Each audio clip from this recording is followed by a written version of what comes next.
नई नवेली बहू साक्षी को आए हुए महीने भर भी नहीं हुआ था, पर पता नहीं क्यों चेहरे पर नूर नजर नहीं आता था। शायद किसी बात से नाराज है, हर पल यही प्रतीत होता था। सास सुशीला जी ने कई बार पूछने की कोशिश भी की, पर हर बार साक्षी टाल जाती थी। सुशीला जी भी यह सोचती रह जाती कि क्या पता, अभी अभी शादी हुई है, नए घर में मन लगने में भी वक्त लगता है, इसलिए शायद बहुत ज्यादा बोल नहीं पा रही और चुप चुप रहती है। एक दिन अचानक बिना बताए साक्षी को लेने उसका भाई आ गया। अभी नई नई शादी हुई थी, इस कारण से सुशीला जी ने भी मना नहीं किया। बहू के जाने के बाद सुशीला जी ने अपने बेटे प्रमोद से कहा, बेटा क्या बात है, बहू चुप चुप ही रहती है और चेहरे से भी लगता है जैसे कोई नाराजगी हो, कोई बात है क्या? पता नहीं मम्मी, मुझे तो ऐसा कुछ नहीं लगता, प्रमोद ने जवाब दिया। शायद मेरी गलतफहमी हो, पर फिर भी एक बार मन टटोल कर देख, क्या पता जो मुझसे ना बोल पा रही हो वो तुझसे बोल दे। ठीक है, जब आएगी तब बात करके देख लूंगा, कहकर प्रमोद अपने ऑफिस चला गया। शाम को जब प्रमोद घर आया तो देखा सुशीला जी उदास बैठी हैं। उन्हें यूं उदास देखकर प्रमोद ने पूछा, क्या हुआ माँ, आप ऐसे उदास क्यों बैठी हो? प्रमोद के सवाल पर सुशीला जी ने उसकी तरफ नजरें उठाकर देखा और कहा, बेटा कल संडे है, तू एक काम कर, तेरा सामान मेरे कमरे में शिफ्ट कर ले, मैं तेरे कमरे में शिफ्ट हो जाती हूँ। अरे अचानक से कमरा शिफ्ट करने की बात कहाँ से आ गई, और क्या परेशानी है जो कमरा शिफ्ट कर रहे हो? प्रमोद सुशीला जी के पास बैठता हुआ बोला, बेटा मैं अकेली तो जी हूँ, तेरे पापा है नहीं, भला इतने बड़े कमरे का मैं क्या करूँगी, इसलिए बड़ा कमरा तू ले ले और मेरा सामान तेरे कमरे में शिफ्ट कर दे। अरे माँ रहने दो ना, क्या जरूरत है, आराम से रह तो रहे हैं, वैसे भी साक्षी है नहीं तो क्या सोचेगी, और लोग साक्षी के बारे में क्या क्या बातें बनाएंगे। आते ही सास को उसके कमरे से निकाल दिया। प्रमोद हंसते हुए बोला। उसकी बात सुनकर सुशीला जी चुप हो गई, पर दूसरे दिन प्रमोद के पीछे पड़कर उन्होंने कमरे शिफ्ट करवा ही दिए। जब सब सामान कमरों में शिफ्ट हो गया तो सुशीला जी बोली, बेटा एक काम कर, तेरे ससुराल से जो सोफे आए हैं वो भी यही कमरे में रख ले। उनकी बात सुनकर प्रमोद बोला, माँ तुम्हारे दिमाग में चल क्या रहा है, पड़े रहने दो ना बाहर, मेहमान आएंगे तो बाहर बैठने के काम में आएंगे। अरे पर हमारे अपने भी तो सोफे हैं ना, वो रख लेंगे हॉल में। अरे माँ कैसी बात कर रही हो, नए सोफे हैं, हॉल में ज़्यादा अच्छे लगेंगे। नहीं नहीं, बहू के नए सोफे हैं, उसके कमरे में ही अच्छे लगेंगे। उनकी बात सुनकर प्रमोद एक पल के लिए चुप हुआ, फिर बोला, किसी ने कुछ कहा क्या? अचानक से प्रमोद के सवाल को सुनकर सुशीला जी झेप गई, फिर बोली, नहीं नहीं, किसी ने कुछ नहीं कहा, बस उसे कमरे में रख दो। आखिरकार सोफे साक्षी और प्रमोद के कमरे में शिफ्ट कर दिए गए। दूसरे दिन प्रमोद जब घर आया तो साक्षी आ चुकी थी। प्रमोद को बड़ी हैरानी हुई, क्योंकि साक्षी का भी कुछ दिन आने का बिल्कुल भी मूड नहीं था। अक्सर प्रमोद नोटिस करता था कि साक्षी और सुशीला जी के बीच में अजीब सा तनाव था, दोनों खुलकर बात नहीं करती थी। कुछ दिनों बाद साक्षी दोबारा मायके गई। उस दिन भी प्रमोद शाम को लौटा तो सुशीला जी चुपचाप उदास बैठी हुई थी। प्रमोद ने फिर इसका कारण पूछा तो सुशीला जी ने कहा, बेटा तू पूजा घर मेरे कमरे में ही शिफ्ट करा दे, कम से कम सुबह में पूजा करूं तो तुम लोगों को डिस्टर्ब ना हो। अरे तुम्हें किसने कहा माँ कि हमें सुबह डिस्टर्ब होता है? उसकी बात सुनते ही सुशीला जी एकदम से हड़बड़ा गई। अरे वो किसी ने नहीं कहा, क्या मुझे दिखता नहीं है, तुम लोग भी डिस्टर्ब होते होंगे, बस तू तो पूजा घर मेरे कमरे में शिफ्ट करा दे। इससे पहले कि प्रमोद कुछ पूछता, सुशीला जी ऐसा कहकर रसोई में प्रमोद के लिए चाय बनाने चली गई। अब प्रमोद के मन में भी हलचल सी होने लगी थी। आखिर कुछ तो है, जब भी साक्षी मायके जाती है तभी माँ ये सब अजीब क्यों जिद करती है, पहले कमरा और अब पूजा घर। जब साक्षी घर पर होती है तब भी माँ और उसके बीच अजीब सा तनाव लगता है। कुछ तो बात है, पर माँ बता नहीं रही है। वहीं सोफे पर सुशीला जी का फोन पड़ा हुआ था। प्रमोद ने उठाकर चेक किया तो उसमें शाम को साक्षी की मम्मी का फोन आया हुआ था। प्रमोद को सच में अब तो कुछ गड़बड़ होने का एहसास होने लगा था। उसने दोबारा सुशीला जी से पूछा भी, पर वो टाल गई। आखिरकार उनकी जिद के कारण प्रमोद को पूजा घर भी उनके कमरे में शिफ्ट करना पड़ा। और दूसरे दिन प्रमोद जब घर लौटा तो वाकई वो देखकर हैरान रह गया कि साक्षी मायके से आ गई। पर जब माँ ही नहीं बताना चाहती तो आखिर प्रमोद पूछे किससे? साक्षी से बात की तो उसने सिर्फ इतना ही कहा, अब माँ की इच्छा की वो क्या करना चाहती है, मैं क्या कहूँ। इसके आगे प्रमोद भी कुछ ना कह सका, पर शक का कीड़ा तो दिमाग में बैठ गया था। आखिर उसका शक यकीन में तब बदल गया जब कुछ दिन बाद साक्षी वापस मायके गई। इस बार सुशीला जी ने प्रमोद से साक्षी के दहेज में आया हुआ टीवी साक्षी के कमरे में लगाने को कहा। इस बार प्रमोद बिगड़ गया, ये क्या है माँ, आखिर ये क्या लगा रखा है आपने। जब भी साक्षी मायके जाती है आप बस यही बात करने लग जाती हो, इसको यहाँ सेट करो उसको वहाँ सेट करो। आखिर चल क्या रहा है आपके मन में, बताते क्यों नहीं हो आप। प्रमोद की इस तरह चिल्लाते देखकर सुशीला जी की आंखों में आंसू आ गए और वो लगभग रोते हुए बोली, बेटा मैं तो बस ये चाहती हूँ कि तुम दोनों खुश रहो, आखिर मेरी उम्र ही कितनी बची है, मेरे कारण तुम्हारा घर ना बसे, मैं ऐसा कभी नहीं चाहूंगी। सुशीला जी की बात सुनकर प्रमोद हैरान हो गया, फिर बड़े प्यार से सुशीला जी से बोला, माँ सच सच बताओ हो क्या रहा है। रोते रोते सुशीला जी ने जो बात कही सुनकर प्रमोद के पैरों तले जमीन खिसक गई।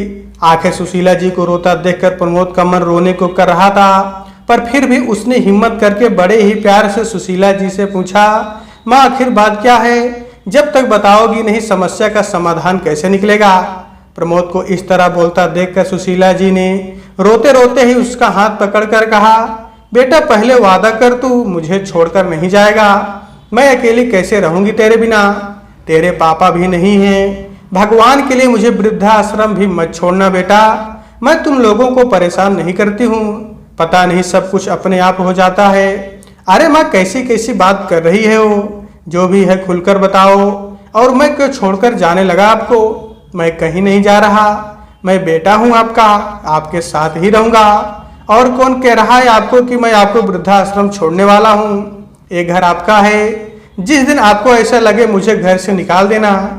जब सुशीला जी को प्रमोद की बातों पर विश्वास हुआ तब जाकर सुशीला जी ने बोलना शुरू किया, याद है तुम्हारी शादी के बाद जब साक्षी का भाई उसे अचानक लेने आया था और वो मायके गई थी, तो मुझे तो यही लगा था कि उसके मायके वालों को उसकी याद आ रही है, लेकिन उसके जाने के बाद साक्षी की माँ का फोन आया था, तब मुझे पता चला कि साक्षी ने ही उसे फोन करके बुलाया था। समधन जी कह रही थी कि मैंने सारा दहेज अपनी बेटी और दामाद के इस्तेमाल के लिए दिया है, लेकिन आपने सारा सामान हॉल में रखवा दिया, सिर्फ एक पलंग, अलमारी और ड्रेसिंग उनके कमरे में रखकर आपने अपने कर्तव्य की इतश्री कर ली। आपकी तो उम्र हो गई है, आप उस सामान को अपने पास रखकर क्या करेंगी, लेकिन कम से कम बच्चों की इच्छाओं का तो सम्मान कीजिए। अब तो मेरी बेटी उस घर में तभी आएगी जब उसके कमरे में ये सारा सामान सजेगा। अब तू ही बता बेटा कि तेरे उस छोटे से कमरे में सारा सामान कैसे आता, इसलिए मैंने तुझसे कहा कि मेरा सामान तेरे कमरे में शिफ्ट कर दे और तू मेरा कमरा ले ले, कम से कम बहू का दहेज का सामान तो आ ही जाएगा। लेकिन जब साक्षी दूसरी बार मायके गई तब भी मुझे यही लगा कि उसे अपने माता पिता की याद आ रही है, लेकिन ये भी मेरी गलतफहमी ही साबित हुआ। साक्षी वहां पहुंची कि थोड़ी देर बाद ही उसकी माँ का फोन आ गया, कहने लगी कि साक्षी को मेरे कारण अपनी गृहस्थी बसाने में बहुत दिक्कत होती है, बेचारी उनकी बेटी कुछ कह नहीं पाती और आपका बेटा आपका लिहाज कर जाता है। इसका मतलब यह नहीं कि आप उनका जीना दुश्वार करके रखो, आप तो सुबह सुबह अपने पूजा पाठ करने बैठ जाती हो, लेकिन मेरी बेटी की तो नींद खराब होती है। देखिए समधन जी, समझाना मेरा फर्ज है, आप तो अभी अभी नई सास बनी हैं, पर मुझे तो दो दो बहुएं रखने का तजुर्बा है, बाकी आपकी मर्जी। अब समधन जी ने तुम्हारा ही नाम ले लिया था तो मुझे लगा कि तुम्हारी भी इसमें रजामंदी है, इसलिए मैंने पूजा घर भी अपने कमरे में शिफ्ट करवा दिया। लेकिन आज सिर्फ एक एलईडी के लिए उन्होंने मुझे कितना कुछ सुना दिया। कहते कहते सुशीला जी जोर जोर से रोने लगी। प्रमोद खूब देर तक तो माँ को चुप कराने की कोशिश करता रहा। जब वे चुप नहीं हुई तो प्रमोद उठकर रसोई में गया और पानी का गिलास भरकर ले आया और सुशीला जी को देखकर चुप कराते हुए बोला, क्या कहा माँ उन लोगों ने, मुझे सब कुछ बताओ, मैं भी तो देखूं कौन किस हद तक जा सकता है। आखिर सुशीला जी थोड़ी तसल्ली खाकर बोली, समधन जी कह रही थी कि इस उम्र में क्या मोह माया के चक्कर में पड़े हो, मैंने एलईडी मेरी बेटी के दहेज में ये सोच कर दी थी कि मेरी बेटी दामाद एलईडी पर अपने कमरे में आराम से मूवी देखेंगे, वो लोग तो इसका कोई फायदा उठा ही नहीं पाते। आपने तो एलईडी हॉल में लगवा दी। मेरे बेटी दामाद की मूवी की जगह इस पर आपके सत्संग चलते हैं। आपको कुछ समझ में नहीं आता कि उनकी भी जिंदगी है। अगर पानी सिर से ऊपर निकल गया तो कहीं ऐसा ना हो कि बेटा बहू आपको छोड़कर अपना बंदोबस्त कहीं और कर ले या फिर आपको वृद्धाश्रम छोड़ाएं। गलती सारी आपकी होगी, लेकिन बदनाम मेरी बेटी हो जाएगी। अब तू ही बता बेटा, मैंने उस समय भी तुझे कितना कहा था कि एलईडी अपने कमरे में लगा ले, लेकिन तू ही नहीं माना। मेरी क्या गलती? अब तो जब भी समधन जी का फोन आता है या साक्षी मायके जाती है तो मुझे घबराहट सी होने लगती है कि अब क्या नया बखेड़ा होने वाला है। तेरे पापा के जाने के बाद मैंने बहुत संघर्ष करके तुझे पाला है बेटा। सारे रिश्तेदार साथ छोड़ चुके थे। सोचा था पूरी जिंदगी संघर्ष करते हुए गई, कम से कम तेरी शादी के बाद सुकून के कुछ पल जी लूंगी। पर सच कहूं तो अब मुझे बहुत डर लगता है। कहते कहते सुशीला जी के हाथ कांपने लगे थे और जीभ लड़खड़ाने लगी थी। ये देखकर प्रमोद को अपनी माँ पर तरस तो साक्षी और उसकी माँ पर बहुत गुस्सा आ रहा था। क्या हालत कर दी उन लोगों ने मेरी माँ की। जैसे तैसे अपने गुस्से को कंट्रोल करते हुए प्रमोद सुशीला जी को हिम्मत देते हुए बोला, माँ आपको मुझ पर बिल्कुल भी भरोसा नहीं था क्या? आपको शुरुआत में ही मुझे सब कुछ बातें बोल देनी चाहिए थी ना। बेवजह परेशान होती रही आप। अगर शुरुआत में ही आप बोल देती तो उसका हल तभी निकल जाता। नहीं बेटा, ऐसी बात नहीं है। जिस तरह से समधन जी बातें करती थी मुझे लगता था कि शायद इसमें तेरी भी रजामंदी है। एक दो बार सोचा भी कि तुझसे पूछ लूं, फिर मुझे लगा कि सामान शिफ्ट करने से ही सारी समस्या का हल निकल रहा है तो गलत क्या है। पर इस बार तो समधन जी कुछ ज्यादा ही बोल गई। सुशीला जी ने अपनी तरफ से सफाई दी। ओ अगर ज्यादा बोलती नहीं तो शायद आप मुझे कुछ बताती भी नहीं। पर कोई बात नहीं, देर से ही सही आखिर पता तो चला कि हमारे साथ हो क्या रहा है। आप परेशान मत होना माँ, अब इसका निर्णय तो मैं बहुत जल्दी ही करूंगा। प्रमोद की बात सुनकर सुशीला जी घबराती हुई बोली, नहीं नहीं बेटा, तू ऐसा कोई कदम मत उठाना जिससे कोई समस्या खड़ी हो, मेरे कारण तेरी गृहस्थी खराब हो। मैं बिल्कुल नहीं चाहूंगी। माँ, गृहस्थी किसी एक इंसान के भरोसे नहीं चलती। इसमें दो लोगों का बराबर योगदान होता है। पर यहाँ तुम्हारी बहू योगदान देना नहीं बल्कि सिर्फ लेना जानती है तो उसे उसी की भाषा में समझाना पड़ेगा। विश्वास करो माँ, मैं इस रिश्ते को सिर्फ एक मौका और दे रहा हूँ। नहीं तो जिस तरह का ये रिश्ता है ना, इसका टूट जाना ही बेहतर है। क्योंकि जिंदगी भर के दुख से एक बार का दुख बेहतर होता है। बस अपने बेटे पर विश्वास रखिए। दूसरे दिन जब सुशीला जी उठी तो देखा प्रमोद जाग चुका था और फोन पर किसी से बातें कर रहा था। थोड़ी देर बाद सुशीला जी चाय बनाकर ले आई और दोनों माँ बेटे चाय पीने बैठे। इतने में दरवाजे की डोरबेल बजी। सुशीला जी ने जाकर दरवाजा खोला तो सामने 3 लोग खड़े थे। सुशीला जी ने हैरानी से उन लोगों से पूछा, आपको किससे मिलना है? तो उनमें से एक लड़का बोला, मैडम हमें प्रमोद भैया ने बुलाया है, आप उन्हें बुला दीजिए तो हम हमारा काम शुरू करें। इतने में खुद प्रमोद बाहर आ गया और आते ही बोला, अरे आ गए आप लोग, चलिए जल्दी जल्दी काम निपटाना है। मैं आपको बता देता हूँ कौन कौन सा सामान उठाना है। इतने में सुशीला जी बोली, प्रमोद कौन सा सामान उठाने की बात कर रहा है, मुझे बताएगा? आखिर चल क्या रहा है? माँ बस मेरा साथ दो। हर समस्या का समाधान होता है। कोई सीधे तरीके से समझता है तो कोई दूसरे तरीके से। जिस तरह की हरकतें वो लोग कर चुके हैं उससे इतना तो समझ में आ गया कि उन्हें सीधा तरीका समझ में नहीं आता, तो बस अब दूसरे तरीके से समझा रहा हूँ। लेकिन तू करना क्या चाहता है मुझे बता तो सही। अभी भी सुशीला जी अपने बेटे से पूछे जा रही थी। माँ बस 1 मिनट, मैं अभी आया, कहकर प्रमोद उन लड़कों को कुछ समझा कर आ गया और आकर सुशीला जी से बोला, माँ मुझ पर विश्वास रखो और मेरा साथ दो। थोड़ा शक तो आपको भी बनना पड़ेगा। बस इतना विश्वास दिलाता हूँ कि गलत कुछ नहीं होगा। फिर प्रमोद ने अपनी योजना माँ को समझाई। सुनकर सुशीला जी बोली, सब ठीक तो होगा ना? अभी भी अपनी माँ को हैरान परेशान देखकर प्रमोद बोला, अरे माँ क्यों टेंशन ले रही हो, आर या पार बस, अब आप हिम्मत बनाए रखना, कहकर प्रमोद अपनी योजना पर अमल करने लगा। 2 घंटे बाद प्रमोद अपने ससुराल के दरवाजे पर था। जैसे ही उसने दरवाजा खटखटाया बड़े साले साहब ने आकर दरवाजा खोला। उस समय घर के लोग नाश्ता कर रहे थे। उसे घर आया देखकर सब लोग हैरान रह गए। साक्षी की दोनों भाभी भी रसोई से निकलकर बाहर आ गई। वहीं खुद साक्षी और उसकी माँ उसे वहां देखकर हैरान थी। इतने में ससुर जी बोले, अरे प्रमोद जी, आप अचानक आप यहाँ, सब खैरियत तो है ना? हाँ हाँ पापा जी, आप फिक्र मत कीजिए, सब खैरियत है। इतने में बड़े भैया भी बोले, अरे खड़े खड़े सब देख क्या रहे हो? प्रमोद जी आए हैं, उनके लिए भी चाय नाश्ता लगवाओ। प्रमोद ने बड़ी विनम्रता से हाथ जोड़कर कहा, नहीं भैया, मैं नाश्ता नहीं करूंगा, अभी मैं जल्दी में हूँ, ऑफिस भी जाना है, वो तो मैं ये सामान यहीं रखवाने आया था। प्रमोद की बात सुनकर सब आश्चर्य से एक दूसरे की शक्ल देखने लगे। आखिर साक्षी की माँ ने कहा, दामाद जी कौन सा सामान रखने की बात कर रहे हैं आप? उनकी बात सुनकर प्रमोद मुस्कुराया और बोला, वही जो बाहर ट्रक में है। ट्रक में? सब हैरान रह गए और फटाफट निकलकर बाहर आए। देखा तो ट्रक में वो सामान रखा था जो साक्षी के मायके वालों ने उसे दहेज में दिया था। उस सामान को देखकर घर के सब लोग प्रश्नवाचक नजरों से एक दूसरे की तरफ देखने लगे। वही साक्षी कभी अपनी माँ को तो कभी प्रमोद को देख रही थी। आस पड़ोस के लोगों को वहां खड़ा होकर बातें करते हैं देख साक्षी की मम्मी बोली, दामाद जी ये क्या हरकत है? आप भला ये सब सामान यहाँ क्यों लेकर आए हैं? यहाँ ये सब लाने से पहले आपने एक बार भी नहीं सोचा कि हमारी क्या इज्जत रह जाएगी?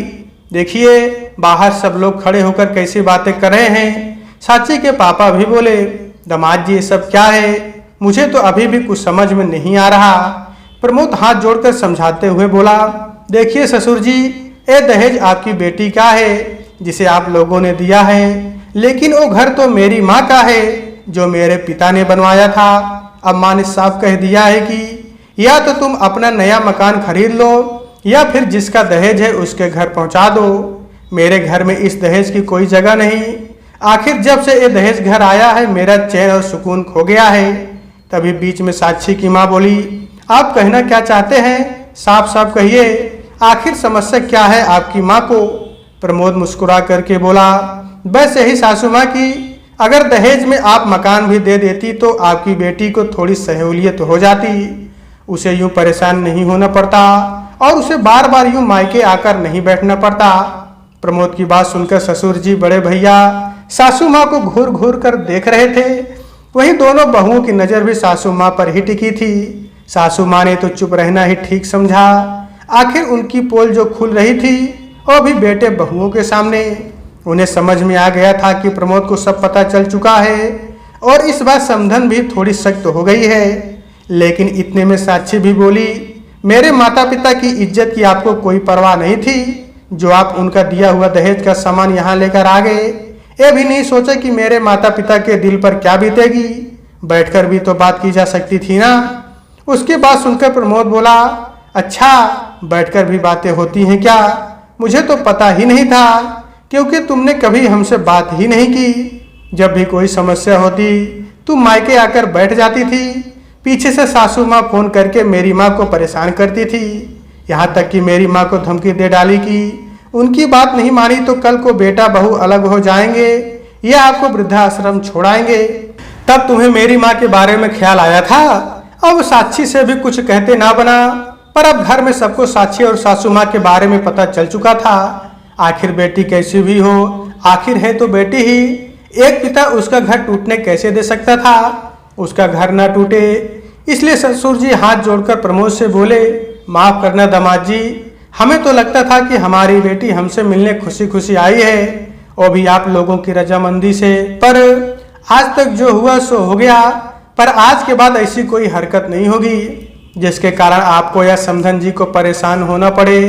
अब आप हमारा थोड़ा सा मान रख लीजिए। आप इस दहेज के सामान को यहाँ से रवाना कर दीजिए। अपने ससुर जी को हाथ जोड़े देखकर प्रमोद ने उनके हाथों को अपने हाथों में लेकर कहा, माफ करना पापा जी, मैं ये सब करना नहीं चाहता था, पर जिस तरीके से कल मेरी माँ को मैंने रोते देखा तब जाकर मैंने एक कदम उठाया।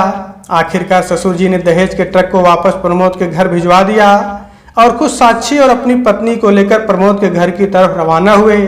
वहां जाकर समधन जी से माफी मांगी और भविष्य में ऐसा नहीं होगा इसका उनको आश्वासन भी दिया। तो दोस्तों आज के वीडियो में बस इतना ही। आपसे मिलते हैं अगले वीडियो में, तब तक के लिए नमस्कार।